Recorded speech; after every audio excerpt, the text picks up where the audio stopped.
Era una mañana tibia en el distrito de Prados de Luz. El viento movía con suavidad las hojas de los eucaliptos y el cielo, sin una sola nube, parecía prometer un día en paz. Mariana Salazar cruzaba la carretera secundaria rumbo a San Ramón, montada sobre su vieja motoneta blanca. Vestía una blusa de lino beige y una falda modesta que le bailaba al viento. No parecía una funcionaria pública. No llevaba placas oficiales, ni camionetas blindadas, ni escoltas. Solo una mujer corriente, con prisa, y una misión sencilla: llegar a tiempo a la boda de su hermano menor. El rostro de Mariana reflejaba serenidad, pero por dentro los minutos se le escurrían como agua entre los dedos. El reloj marcaba tarde, y ella no quería fallar. A unos kilómetros del desvío, un control policial bloqueaba el camino. 3 patrullas estacionadas de forma irregular, 2 conos mal colocados y un grupo de agentes con gafas oscuras.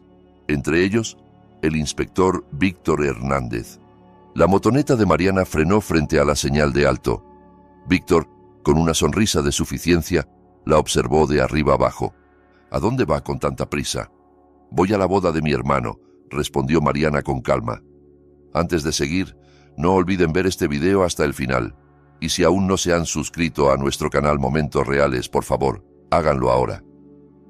El inspector Víctor la miró de arriba abajo con descaro. Luego sonrió con suficiencia y dijo: «Así que a una boda, ¿eh? Pero no llevas casco. Y además, esa motoneta venía a toda velocidad. Vamos a tener que multarte». Mientras sacaba su talonario, Mariana comprendió enseguida que aquello no era más que una excusa. «Señor, no he roto ninguna norma», respondió ella con firmeza. «No nos enseñes la ley, señorita», gruñó el inspector. «Este tipo de mujeres hay que enseñarles cómo se respetan las reglas». Mientras hablaba, Mariana notó como uno de los agentes a su izquierda, un joven de rostro sereno y uniforme aún sin medallas, bajó ligeramente la mirada. Su mano derecha, que sostenía el bastón reglamentario, titubeó por una fracción de segundo. No era miedo, era duda. El muchacho dio medio paso hacia adelante, como queriendo intervenir, pero el inspector lo fulminó con los ojos sin necesidad de decir una palabra. El joven retrocedió al instante. Mariana lo notó. Le bastó con un cruce breve de miradas, había algo distinto en él, y justo entonces ocurrió. De pronto, sin previo aviso, el inspector le propinó una bofetada tan fuerte que su rostro giró por completo. «Demasiadas preguntas haces. Cuando la policía habla, se obedece en silencio». Mariana tambaleó por un segundo, pero se sostuvo firme. No iba a llorar, no iba a agachar la cabeza. Su respiración se agitó, pero no dejó que la rabia se desbordara. El inspector soltó una carcajada burlona y murmuró a sus compañeros: «Sigue altiva, parece que aún no ha entendido nada. Vamos a enseñarle bien». Uno de los agentes se acercó. «Llévemela al destacamento, jefe. Allá aprenderá cómo se habla con la autoridad». Otro la agarró del brazo y tiró de ella con brusquedad. «Camina, súbete a la patrulla». Fue en ese instante que el joven agente, el mismo que había dudado antes, dio un paso adelante sin permiso. «Jefe, ¿no sería mejor solo multarla? Digo, no parece una amenaza». El silencio cayó como una losa. Todos se giraron a verlo. El inspector frunció el ceño y caminó hasta él con lentitud calculada. «¿Tú vas a enseñarme a mí cómo hago mi trabajo, Tomás?» «No, señor. Solo decía que...» «Cállate», espetó Víctor. «Este no es un debate, es una orden». Tomás asintió lentamente y se hizo a un lado, pero sus ojos buscaron los de Mariana una vez más. Esta vez, ella no los evitó. No había miedo en ellos, solo firmeza. «Ni se te ocurra tocarme», gruñó ella con rabia, zafándose del agarre de otro agente. Eso encendió aún más al inspector, que gritó: «Aplástenle el orgullo». En un arrebato de furia, uno de los agentes le dio una patada a la motoneta de Mariana, tirándola al suelo. «Muy decente te creías, pero ya se acabó tu show». Mariana comprendió al instante hasta qué punto podían caer estas personas. En los ojos del inspector ardía el abuso, y ella dentro de sí con mucho miedo porque no sabía hasta qué punto de abuso podían llegar estas personas. «Vamos, al calabozo con ella», ordenó Víctor, y los agentes, aunque tensos, obedecieron. La sujetaron de ambos brazos y comenzaron a arrastrarla. «¡Suéltenme!», gritó Mariana por primera vez mientras cruzaban las puertas del destacamento. «¡Traigan café! Tenemos un caso especial», vociferó el inspector apenas entraron. El agente Tomás, en la retaguardia, no se movió. Se quedó en el umbral, mirando el interior del destacamento como si hubiese cruzado al mismísimo estómago de la bestia. El cuartel central del distrito de Prados de Luz era una construcción de cemento mal pintado, con ventanas oxidadas y un aire espeso que no dejaba entrar la luz del día. Olía a humedad, a cigarrillo viejo, a burocracia podrida. Cuando Mariana cruzó el portón principal, aún sujeta por dos agentes, el silencio de los pasillos la recibió como si fuera un túnel sin fin. Cada paso que daba resonaba más fuerte que el anterior. «¡Café, agua, lo que sea!», gritó el inspector Hernández con arrogancia. «Tenemos un caso especial hoy». Los agentes la condujeron a una celda diminuta, de paredes rajadas y un catre de metal oxidado. En la esquina, dos mujeres la observaron con ojos cansados. «¿Otra más?», preguntó una con una risa amarga. «¿Qué hiciste tú? ¿También faltaste el respeto?». Mariana no respondió. Se sentó en silencio y miró alrededor. El pestillo se cerró tras ella con un sonido que parecía definitivo. Una cárcel que no era solo física. Era institucional, social, moral. Un eco de todo lo que había combatido desde sus primeros días como funcionaria pública. Las otras dos mujeres intercambiaron miradas. «Una vez entras aquí ya no sos persona», dijo la más joven, con una cicatriz en la ceja. «¿Cuánto llevas?», preguntó Mariana. 3 semanas, sin expediente, sin visita, sin juicio. Nadie nos escucha». «¿Por qué?», denuncié al hijo del regidor. «Me encerraron por robo de celular». Mariana sintió un nudo en el estómago. Entonces no era solo ella. Había un patrón. En la oficina contigua, el inspector y un subalterno rellenaban una hoja con tinta falsa. Cargo, fraude, testigos inexistentes. Firma imitada. ¿Qué nombre ponemos, jefe? Bah, cualquiera, que suene técnico. ¿Y si pregunta por el abogado? Aquí no hay abogados para insolentes. Mientras tanto, uno de los agentes, el más joven, el que había dudado en la carretera, se acercó sigilosamente a la celda. Fingía revisar las cerraduras, pero en realidad observaba. «¿Cuál es tu nombre real?», le susurró. «¿Por qué lo preguntas?». «Porque tú no eres cualquier mujer. Tus ojos no son de alguien común». Mariana lo miró en silencio. Luego dijo en voz baja: «Confía en mí. No hables aún». Él asintió levemente y se fue. Esa noche, el silencio del cuartel fue más denso. Afuera, la ciudad dormía bajo una lluvia fina, pero dentro de aquellas paredes algo comenzaba a moverse. Mariana repasaba cada detalle, los rostros, los nombres en los uniformes, los papeles que alcanzó a ver en el escritorio. Sabía que todo estaba interconectado. Había escuchado a un agente mencionar la finca del comandante, que ahí llevaban vehículos incautados, que de ahí salían donaciones para funcionarios amigos. Mariana comenzó a tejer la red en su mente. A medianoche, cuando el cuartel parecía apagado, Mariana arrancó una página del catre.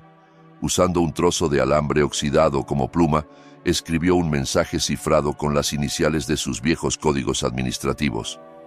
Era para su asistente personal, Clara, que había trabajado con ella por años y sabía cómo interpretar claves ocultas. Lo deslizó bajo la puerta en el momento justo en que el joven agente pasaba fingiendo patrullar. Él lo recogió sin detenerse. Había empezado el contraataque. En un rincón oscuro del cuartel, entre los corredores vacíos, el agente joven, llamado Tomás, se escabulló hasta la sala de archivos. Fingía hacer guardia, pero en realidad llevaba el mensaje de Mariana escondido dentro de la manga. Cuando estuvo solo, sacó el papel. No decía casi nada en apariencia, solo símbolos, un número de expediente que no existía y unas iniciales. Pero Tomás no era cualquiera. Antes de entrar a la policía, había sido técnico administrativo, sabía lo que veía, y más importante aún, sabía quién era ella. Mariana Salazar, ahora todo encaja. Guardó el papel dentro de una carpeta de reporte diario y lo dejó en el buzón de entregas salientes que, por procedimiento, se revisaba en el ayuntamiento cada mañana. Sabía que tarde o temprano llegaría a manos de alguien importante, y así fue. A la mañana siguiente, Clara, la asistente de Mariana, encontró el reporte y supo al instante que no era parte de la rutina. Lo entendió todo. Mariana había caído en una trampa y necesitaba ayuda desde adentro, pero debía moverse con inteligencia. Mientras tanto, en el cuartel, el inspector Víctor Hernández desayunaba con risa sucia y comentarios de bar. La metimos en la celda 3, no ha abierto la boca en toda la noche, pero hoy la vamos a quebrar. ¿Y si alguien pregunta?, dijo uno de los agentes, menos convencido. ¿Quién va a preguntar por una cualquiera sin apellido?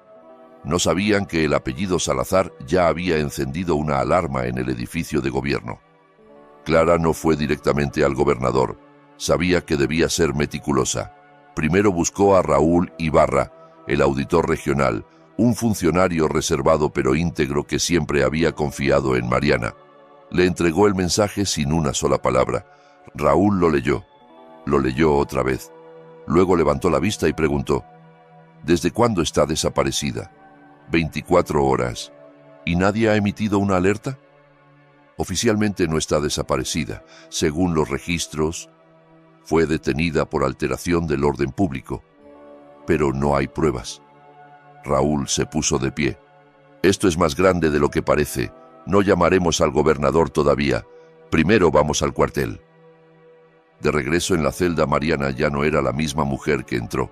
Estaba cansada, sí, pero más decidida que nunca. ¿Sabes por qué estás aquí?, le preguntó una de las mujeres detenidas. Sí, porque molesté a alguien que no quería ser cuestionado. ¿Y qué vas a hacer? Lo que nadie ha hecho todavía, hundirlos a todos. Las mujeres la miraron con una mezcla de miedo y esperanza. Nunca nadie había hablado así dentro de esas paredes. Fue en ese momento que el ambiente cambió. Un agente entró corriendo. «Señor, tenemos visita». «¿Quién?», preguntó Víctor, molesto. «Auditor regional, y viene con 2 personas más». Víctor palideció. «¿Auditor? ¿Aquí? ¿Ahora?». Raúl Ibarra cruzó la puerta del cuartel como un juez silencioso. Observó todo: el polvo, las manchas en las paredes, el olor rancio. Nadie dijo nada. «Quiero ver a la detenida Natalia Romero», dijo, leyendo del expediente. «¿Quién?», intentó desviar Víctor. «La que fue detenida ayer por actitud hostil en la ruta a San Ramón». Lo dijo con tono sarcástico. Sabía que esa expresión no era legal. Víctor dudó. Luego chasqueó los dedos. «Acompáñenlo». Cuando Raúl llegó a la celda 3, la miró. Mariana se puso de pie lentamente. «Buenas tardes, doctora Salazar». Un silencio pesado cayó sobre todos. «¿Cómo lo supiste?», susurró ella. «Recibí tu firma. Solo tú usas iniciales en diagonal en la esquina derecha de un informe». Ella sonrió levemente. «Llegaste justo a tiempo. Aún no hemos ganado». Raúl salió de la celda con una expresión grave. Caminó directo hacia el despacho. «Inspector Hernández, está detenido por abuso de autoridad, falsificación de documentos y detención ilegal». «Espere, ¿no puede?». «Sí puedo», interrumpió Raúl con frialdad. «Y voy a hacerlo». El cuartel empezó a tambalearse desde dentro. Nadie sabía a quién obedecer. Los policías se miraban entre sí. Algunos ya sabían que el inspector tenía trapos sucios, pero ahora venía el colapso. En el despacho del cuartel, el ambiente era irrespirable. El inspector Víctor Hernández sudaba a chorros, mientras Raúl Ibarra, implacable, revisaba carpeta tras carpeta. Cada documento falso que encontraba era una puñalada directa a la autoridad podrida que sostenía ese lugar. Tú y los tuyos han usado este cuartel como una máquina de represión, extorsión y silenciamiento, dijo Raúl sin levantar la voz. ¿Sabes cuántas denuncias desaparecieron aquí? Víctor quiso responder, pero algo lo detuvo. No era miedo, era cálculo. Todavía confiaba en que sus conexiones lo protegerían. Puedo explicarlo, intentó. Esto viene de más arriba. Yo solo cumplía órdenes. Raúl lo miró fijo. ¿Órdenes de quién? El inspector no respondió. Fue entonces cuando se abrió la puerta principal del cuartel con un estruendo. El sonido de los pasos que siguió no era de cualquiera. Eran firmes, autoritarios. El silencio cayó como una manta helada sobre todos. Era el gobernador. Entró sin mirar a nadie, escoltado por 2 oficiales de la fiscalía. Sus ojos no buscaban explicaciones, buscaban culpables. «Inspector Hernández, ¿qué demonios está pasando aquí?» Víctor, pálido, apenas pudo articular un balbuceo. «Señor, nada grave. Un malentendido. Un caso menor». El gobernador ignoró la excusa. Caminó directamente hacia el escritorio donde reposaba el expediente falso. Lo tomó, lo leyó, frunció el ceño. ¿Estafa? ¿Fraude? ¿Natalia Romero? Miró a Raúl. ¿Quién es esta mujer en realidad? Raúl lo miró en silencio durante un segundo. Luego señaló hacia la puerta de la celda. Y entonces Mariana entró, con el rostro firme, la mirada erguida, sin rencor, pero con una determinación inquebrantable. Vestía aún la misma ropa modesta, pero su sola presencia había cambiado por completo el aire del lugar. El gobernador la miró y sus ojos se abrieron como si hubiera visto a un fantasma. ¿Mariana Salazar? Ella asintió. Subdelegada administrativa del distrito de Prados de Luz. Un murmullo recorrió como un escalofrío a todos los presentes. Varios agentes se pusieron de pie sin saber si saludar, esconderse o disculparse. Víctor Hernández retrocedió un paso. El suelo parecía desvanecerse bajo sus botas. «Ella es una funcionaria del Estado», dijo el gobernador en voz alta. «Y ustedes la golpearon, la encerraron, la humillaron». El cuartel entero se quedó en silencio. «¿Cómo se atrevieron?», tronó. Víctor trató de hablar, pero Raúl lo detuvo con un gesto. «Y aún hay más, señor», dijo Mariana, sacando un pequeño cuaderno que había escondido en su celda. «Este lugar no es solo un punto de corrupción. Es el núcleo de una red de extorsión que conecta al comandante distrital, empresarios privados y hasta miembros de su propio gabinete». La acusación cayó como un rayo en mitad de la sala. El gobernador no dijo nada por unos segundos. Luego miró a su escolta. «Traigan al comandante Gutiérrez, ahora». Mientras tanto, en otra zona del cuartel, los agentes intentaban deshacerse de papeles, discos duros y evidencias, pero todo era inútil. La tormenta ya estaba adentro. Tomás, el agente joven que ayudó a Mariana, observaba todo con el corazón acelerado. Sabía que el momento había llegado. «Esto no se detiene», le dijo en voz baja a otro agente. «Esto apenas empieza». Y entonces, como en una película que ya nadie podía detener, llegó una camioneta blindada con vidrios oscuros. Se detuvo frente al portón. La puerta se abrió lentamente. Era el comandante Gutiérrez. Entró con el pecho inflado, sin saber aún que su mundo estaba a punto de desmoronarse. «¿Qué está pasando aquí? ¿Qué payasada es esta?» Pero Mariana ya estaba lista. Caminó hasta él, lo miró a los ojos y sin elevar la voz le dijo: «Tengo los informes de tus transferencias desde cuentas públicas hacia sociedades privadas registradas a nombre de tu hermano. Tengo los nombres de las mujeres que enviaste a trabajar gratis a tu finca. Y tengo las copias de las órdenes ilegales que diste para silenciar denuncias». El comandante la miró y por primera vez sudó. Esto es una farsa, una conspiración en mi contra. Pero el gobernador ya no escuchaba. Fiscal, detenga al comandante Gutiérrez.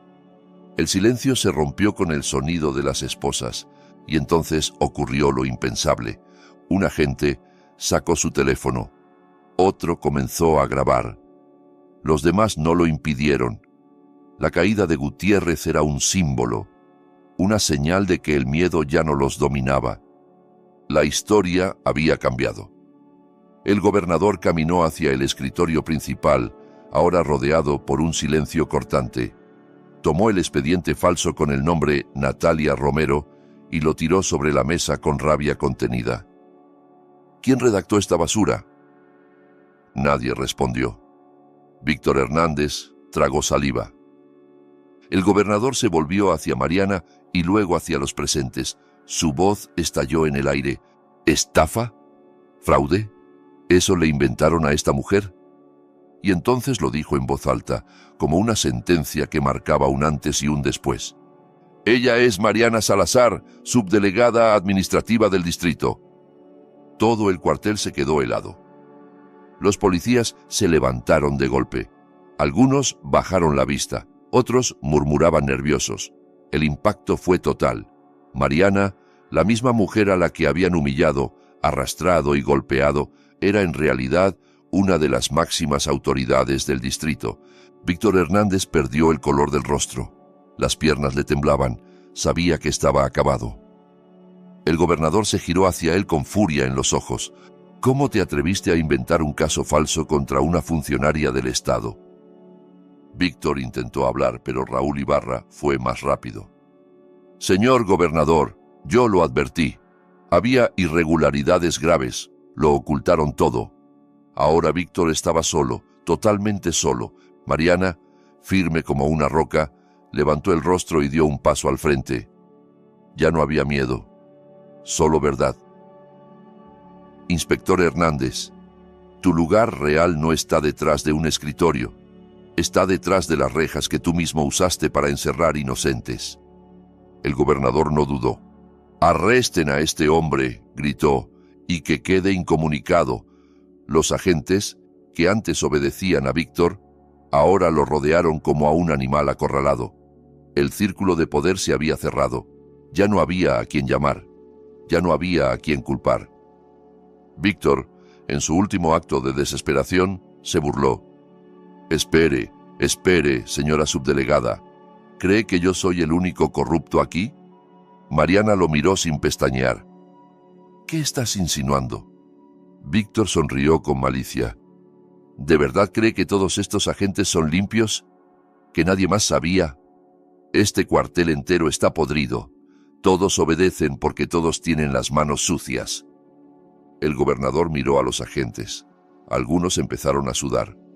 Otros evitaron la mirada de Mariana. Aquí hay quienes solo siguen órdenes, y hay quienes las escriben con sangre, dijo Mariana con voz grave. Uno de los sargentos, ya pálido, dio un paso al frente. Se quitó el gorro, lo sostuvo contra el pecho. Señora, gobernador, yo solo obedecía, no sabía que... Era ella, nunca estuve de acuerdo. Mariana lo observó en silencio. Otro agente sacó una carpeta. Aquí están los reportes ocultos, denuncias que nunca se procesaron, casos enterrados por orden directa del comandante Gutiérrez y el inspector Hernández. El gobernador alzó la voz como un juez supremo. Desde este instante todo el personal de este cuartel queda suspendido. Todos serán investigados. Nadie está por encima de la ley. Un escalofrío colectivo recorrió las espaldas de los policías. Algunos sacaron sus móviles, temblando. Otros empezaron a recoger sus cosas sin esperar más. «¡No se vayan!», gritó Raúl. «¡Se quedan aquí hasta nuevo aviso!». La policía interna ya estaba en camino. Mariana se volvió al gobernador.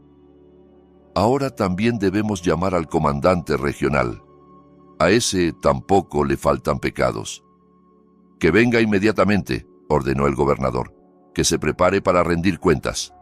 Afuera ya no se podía ocultar la tormenta. Varios periodistas habían llegado. Algunos ocultaban cámaras en sus bolsos, Otros hacían llamadas en voz baja. Lo que ocurría dentro del cuartel estaba a punto de estallar en todos los medios, y justo en ese instante, una camioneta negra con vidrios polarizados se detuvo frente al edificio. Era el general comisionado Ricardo Luján, el comandante regional.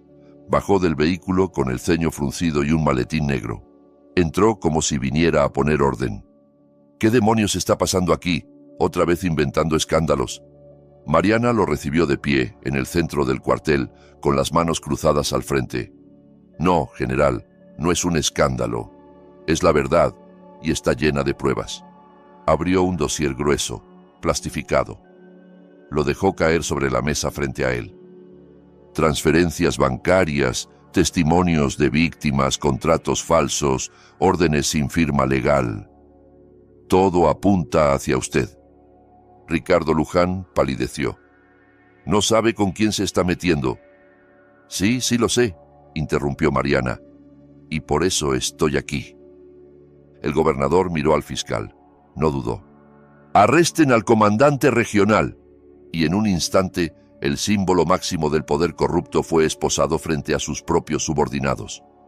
El cuartel entero explotó en murmullos. Nunca en la historia del distrito se había visto a alguien de tan alto rango ser arrestado por una mujer sin escolta, sin armas, sin amenazas, solo con pruebas y con dignidad.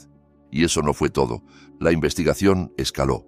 El gobernador, bajo la presión pública, ordenó la captura de todos los funcionarios corruptos del distrito. Más de 40 policías, 10 altos cargos del gobierno local y varios políticos protegidos fueron detenidos en menos de 72 horas. La historia de Mariana Salazar se convirtió en noticia nacional. El distrito de Prados de Luz fue intervenido. Se creó un nuevo sistema de vigilancia y transparencia. Se colocaron cámaras en todos los cuarteles. Y las mujeres que una vez fueron silenciadas, ahora eran escuchadas. Habían pasado algunos días desde aquel mediodía turbio en que Mariana fue detenida. Días en los que su nombre resonó en toda la provincia, en los noticieros, en los pasillos del gobierno, en los cafés donde antes nadie hablaba de justicia. La subdelegada Mariana Salazar, la mujer que sola había desmontado una red de corrupción que parecía intocable. Pero hoy, por fin, no era funcionaria, ni testigo, ni heroína pública. Hoy era hermana. Caminaba por una vereda empedrada, con una caja envuelta en papel color marfil bajo el brazo. Adentro, 2 tazas de cerámica hechas a mano, con las iniciales de los novios grabadas en caligrafía dorada. Lo había comprado esa misma mañana, en una pequeña tienda local, antes de tomar el colectivo hacia casa. No porque tuviera que compensar nada, sino porque el amor merece celebrarse, aunque llegue un poco tarde. Cuando cruzó la puerta de la casa de su madre, la risa la recibió desde el jardín. Había platos aún sin guardar, fotos colgadas entre los árboles y música sonando a volumen bajo. Aún quedaban rastros de la boda. Su madre la vio primero. Se limpió las manos en el delantal, cruzó el patio y la abrazó sin una sola palabra. No era un abrazo triste, era un abrazo lleno de orgullo. «Mi niña», susurró, «lo lograste». Su hermano, Diego, salió corriendo desde el fondo de la casa. Venía con la corbata desajustada y la sonrisa de alguien que había estado esperando ese momento durante días. «¡Llegaste!», exclamó, abrazándola con fuerza. «Nos dio igual que no estuvieras en la boda. No te preocupes, hoy lo celebramos de nuevo, solo para ti». Mariana rió, emocionada, y le entregó la caja. «Es para ustedes. No llegué a tiempo con el regalo, pero al menos llegó con historia». Diego la abrió con cuidado. Verónica, su esposa, se acercó y tomó una de las tazas. Le brillaban los ojos. «Son hermosas, como tú», dijo. «¿Y qué hiciste tú con la otra taza?», bromeó Diego. «Guardar la dignidad de medio distrito», respondió Mariana sonriendo. Todos rieron. En el comedor, sobre la mesa larga, había un mantel nuevo, pan recién horneado y flores frescas en un jarrón. La silla al final, con un cartel pequeño que decía reservado para Mariana, seguía ahí. Ella se sentó, sin ceremonias, como si nunca se hubiera ido. Y en ese momento no importaba que se hubiera perdido los votos o el brindis, porque había llegado a tiempo para lo más importante: el amor, la familia y la justicia. Y en el bolsillo de su abrigo aún llevaba aquella nota arrugada que una vez escribió en su celda: «Nunca dejes de creer que uno solo puede cambiarlo todo». Hoy esa frase ya no era una esperanza, era un hecho. Si esta historia te conmovió, deja tu comentario al final. Queremos saber qué opinas. Dale me gusta si alguna vez soñaste con un país más justo, con personas valientes como Mariana, que no se rinden frente a la corrupción. Y cuéntanos en los comentarios qué harías tú si estuvieras en su lugar. ¿Callarías o alzarías la voz? Te leemos, porque tu voz también cuenta.